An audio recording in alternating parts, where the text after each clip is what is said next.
2/24 নম্বৰত যেটো গোচৰ ইতিমধ্যে ৰুজু কৰিছে সিএম ভিজিলেন্সে আৰু সেই গোচৰটোত এগৰাকী আইএছ বিষয়া ৰাজ্যৰ জ্যেষ্ঠ আইএছ বিষয়া আৰু সেই বিষয়াগৰাকী ইতিমধ্যে তেওঁলোকে ইয়াৰ এই গোটেই গোচৰটোত তেওঁলোকে অভিযুক্ত কৰিছে আৰু এইগৰাকী আইএছ বিষয়া বৰ্তমান যদিও আবকাৰী বিভাগৰ সচিব পদত আছে কিন্তু বিষয়াগৰাকী দীৰ্ঘ সময় ধৰি ৰাজ্যৰ কেইবাটাও গুৰুত্বপূৰ্ণ বিভাগত তেওঁ কাৰ্যনিৰ্বাহ কৰিছিল আৰু কাৰ্যনিৰ্বাহ কৰাৰ সময়ছোৱাত তেওঁ দেখা পোৱা গৈছিল যে কেইবাটাও তেওঁ গুৱাহাটীৰ বিভিন্ন স্থানত সম্পত্তি আহৰণ কৰাৰ লগতে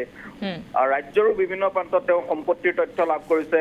সিএম ভিজিলেন্সে আৰু সেই তথ্য লাভ কৰাৰ পিছতে তেওঁৰ বিৰুদ্ধে এটা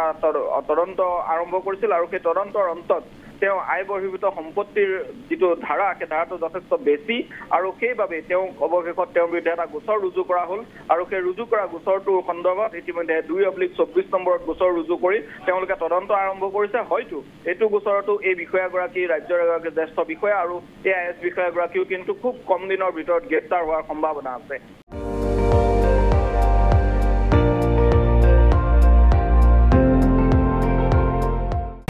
আপুনি চাই আছে ND24 সৰ্বশ্ৰেষ্ঠ নহয় সৰ্বোত্তমৰ দৌৰ